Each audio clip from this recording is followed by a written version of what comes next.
Assalamualaikum warahmatullahi wabarakatuh. Al-Fatihah. A'udzu billahi minasyaitonir rajim. Bismillahirrahmanirrahim. Alhamdulillahirabbil alamin. Ar-Rahmanir Rahim. Maliki yaumiddin. Iyyaka na'budu wa iyyaka nasta'in. Ihdinas siratal mustaqim. Shiratal ladzina an'amta 'alaihim ghairil maghdubi 'alaihim waladdallin. Amin.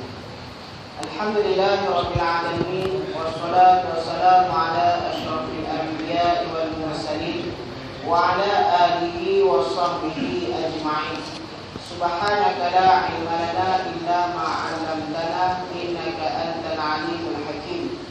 Rabbi shrah li sadri wa yassir li amri wahlul 'uqdatam min lisani yafqahu qawli. Alhamdulillah, pertama-tama marilah kita merakamkan kesyukuran kepada Allah Subhanahu wa taala kerana pada malam yang berbahagia ini dapat sekali lagi kita bersama-sama berkumpul dalam surau ini. Alhamdulillah, dengan izin Allah Subhanahu wa taala dapat kita menunaikan solat fardu maghrib berjamaah. Mudah-mudahan Allah Taala izinkan kita maka dapat kita menunaikan solat fardu yang lain juga berjamaah. Kata Sayyidina Ali karramallahu wajhah, berjayalah manusia yang hari ini lebih baik daripada semalam.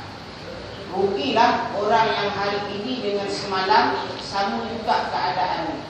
Dan celakalah orang yang hari ini lebih teruk daripada semalam lagi.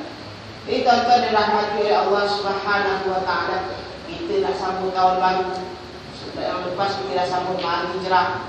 Maka ada manusia yang tahun ni dengan tahun lepas sama juga keadaannya. Maka dia kata orang yang baik itu, orang yang berjaya itu hari ini dengan semalam, hari ini lebih baik dari semalam. Kalau tahun lepas tak datang surau, tahun ini datang surau. Alhamdulillah. Kalau tahun lepas datang surau, lepas semayang cabut, tak zikir pun. Tahun ni semayang, lepas semayang berzikir. Tak semayang sunat lagi, tak apa juga. Ada juga kebaikan. Tahun lepas datang surau, semayang sunat 2 rakaat, balik rumah, tak dengar kuliah. Tahun ni datang surau, dengar lepas semayang sunat, dengar kuliah, tambah baik. Itu orang yang berjaya. Maknanya kita kata manusia, dia kan kita sebutkan manusia kalau harta pun dia nak bertambah. Harta siapa yang tak nak bertambah? Gaji siapa yang tak nak naik? Semua nak bertambah. Isteri pun nak tambah juga. Cuba tanya, ada yang tak nak bertambah? Semua nak bertambah. Tapi tiba-tiba amalan tak nak bertambah. Kan heran. Itu manusia, amalan tak nak bertambah pula. Jadi orang yang berjaya, orang yang hari ini lebih baik daripada semalam. Dan rugilah orang yang keadaannya sama juga, dulu sampai sekarang tak semayang pun tak datang, berjamaah pun tak datang. Itu sebab kita kata Syekh Abdul Qadir Al-Jalani sebut dalam kitab dia. Jadi kitab ni Syekh Abdul Qadir Al-Mandini, Syekh Abdul Qadir Al-Jalani sebut dalam kitab Futuhul Ghaib, dia kata manusia ni dia ada 4 golongan manusia. Yang pertama dia kata manusia yang tidak mempunyai lidah dan tidak mempunyai hati. Itu manusia yang pertama. Maksudnya orang yang mempunyai hati, mempunyai lidah, tetapi hati dan lidah tidak pernah digunakan untuk mengingati Allah. Hati langsung tak pernah ingat Allah. Lidah langsung tak pernah berzikir mengingati Allah Subhanahu wa taala. Ini orang yang pertama. Siapa dia? Golongan yang pertama ni. Golongan pertama ni lah dia orang-orang yang pertama, orang yang tak beriman kepada Allah. Yang kedua, orang yang Islam tetapi tidak beriman. Islam, iman dia tidak semayang pun tidak, puasa pun tidak, semayang puasa tidak, zakat pun tidak. Maka hati dia tidak mengingati Allah Subhanahu wa taala. Lidah dia juga langsung tak berzikir kepada Allah. Ini 2 golongan ni. Sebut kata apa? Kalaulah Allah Taala tidak memberikan taufik dan hidayah ni, maka 2 golongan ini akan masuk ke dalam neraka. Tuan-tuan dan rahmati oleh Allah Subhanahu wa taala. Sebab kita kata anggota manusia ini yang paling baik apa ni? Ada 2 anggota. Yang pertama yang paling baik ni lidah. Yang kedua hati. Itu sebab suatu ketika datang seorang perempuan jumpa dengan Luqman Hakim. Dia kata, wahai Luqman Hakim, dia kata, aku bagi seekor kambing. Syarat dia kata, nanti kau ambil, dia kata, bahagian yang paling buruk dalam daging kambing, bahagian yang paling teruk dan bahagian yang paling baik sekali. Aku nak dua bahagian. Maka Luqman Hakim pun sembelih kambing tadi. Esok dia hantar dari kambing kepada perempuan dia. Dia hantarnya apa? Yang pertama dia hantarnya lidah, yang kedua hati. Tak apalah, perempuan pun diam. Tak lama dia pun hantar kambing. Wahai Luqman Hakim, kata, aku nak bahagian yang paling buruk dan bahagian yang paling baik. Maka Luqman Hakim pun hantar kepada dia lidah dan juga hati. Lalu dia tanya wahai Luqman Hakim, kata, kenapa hantar lidah dengan hati? Lalu Luqman Hakim kata, inilah anggota manusia dia. Kalau yang paling buruk pun lidah, yang paling buruk pun hati, yang paling baik pun lidah dan juga hati. Dua perkara ni, yang paling buruk dan yang paling baik. Itu yang golongan yang pertama. Yang kedua, yang kedua, Syahbul sebut, yang golongan yang kedua ialah manusia yang mempunyai lidah tetapi tidak mempunyai hati. Itu golongan yang kedua. Kita tentang rahmati oleh Allah Subhanahu Wa Taala. Siapa golongan kedua ni? Golongan kedua ini ialah golongan yang disebutkan oleh Nabi Sallallahu Alaihi Wasallam. Ialah aku takut kepadaku dan kepada umatku orang alim yang jahat. Ini tentang rahmat oleh Allah Subhanahu Wa Taala. Siapa dia? Orang yang mempunyai lidah dan hati. Orang yang tidak mempunyai lidah, orang yang mempunyai lidah tetapi tidak mempunyai hati. Mana dia mengajar manusia buat baik, ajar manusia buat baik, suruh buat baik, tapi dia sendiri pun tak pernah buat baik. Ini tentang rahmati oleh Allah Subhanahu Wa Taala. Maka dia kata, itu orang alim mengajar manusia suruh buat baik, dia pun tak buat baik. Tak apalah, kita ni orang biasa, mana dia? Tapi dia kata, Allah Ta'ala firman dalam Quran itu, ya ayyuhalladzina amanu lima taqulu lama la taf'alun. Wahai orang-orang yang beriman, jangan engkau mengatakan sesuatu yang engkau sendiri pun tidak buat. Jangan. Allah Ta'ala kata mengatakan sesuatu yang engkau sendiri pun tak buat. Sebab untuk guru besar, dia kata, kalau mengajar manusia, sekalipun dia kata kita mengajar dia, kita kena buat. Sebab apa? Takut nanti di depan Allah Ta'ala kita termasuk golongan orang yang mengajar manusia buat baik, rupa kita pun tak buat. Dia musim banjir kan, ramai orang kata sedekah bantu orang banjir. Ada suruh orang baik, rupa-rupa dia pun tak bantu juga. Jadi tentang rahmati oleh Allah Subhanahu Wa Ta'ala kita kan, kita cakap, kita buat dulu. Takut nanti Allah Ta'ala cas kita orang yang cakap tapi tak buat. Sebab tentang rahmati oleh Allah Subhanahu Wa Ta'ala kan, kita kadang-kadang tengok saya mengajar sekolah, kita kadang-kadang tengok anak dihantar sekolah dari darjah 1 sampai darjah 6, anak sekolah. Tapi akhirnya nanti dia kata lepas darjah 6 pun kadang-kadang tudung pun tak pakai. Yang lelaki bukan sampai pendek juga ni. Kenapa? Sebab apa tak boleh dia kata tak jadi baik? Sebab kadang-kadang ibu bapa ni dihantar anak nak jadi baik. Tujuan hantar anak sekolah agama apa? Nak jadi baik. Tapi mak dia hantar anak sekolah agama, dia pun tak pakai tudung. Tudung tak pakai. Kadang-kadang seksi dia datang. Hari-hari. Sebab dia cakap mana dia suruh anak dia buat baik, tapi dia pun tak mau buat baik juga. Petang nanti elok ayah pula ambil pukul 6. Dah sore ni je. Elok ambil anak sekolah kami ni, sekolah penerima pendek. Kita tentang rahmati oleh Allah Subhanahu Wa Ta'ala. Sebab kita kata ya, orang yang Allah Ta'ala berkatkan ni, masuk berkat sikit.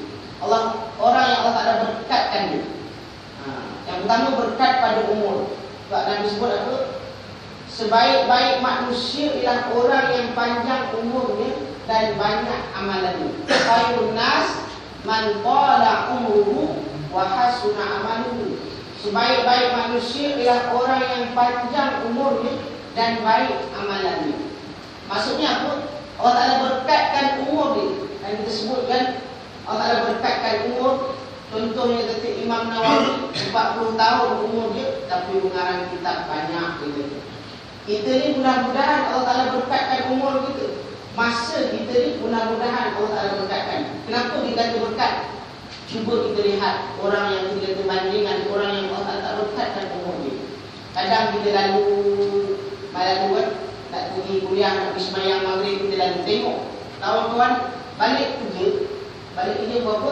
6.30. Dia pun singgah kedai mamak, duduk dia kedai mamak. Duduk berapa? Daripada pukul 7 sampai pukul 8 duduk kedai mamak. Semayang maghrib pun tidak. Apa kali kita semayang berjemaah? Kita alhamdulillah Allah Ta'ala berkatkan umur.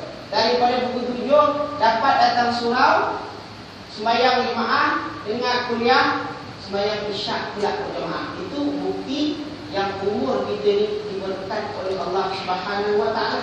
Makna umur tak banyak, tapi banyak kebaikannya. Itu berkat umur. Sama juga kita katakan yang berkat rezeki, yang berkat tu Allah berkatkan rezeki. Ada orang gaji 10,000, kawan ni gaji 1,500. Tapi kawan yang gaji 1,500 ni sampai bulan akan datang ada duit lagi. Yang 10,000 tak ada duit lah. Itu tak berkat pada rezeki. Juga tengok orang yang makan rasuah kan. Makan rasuah berapa? Kadang-kadang tengok 3 bilion makan rasuah. Mana duit? Tak ada duit lah. Kena tangkap, ada duit? Tak ada duit lah. Duit pun dah tak ada. Sebab tak berkat rezeki itu.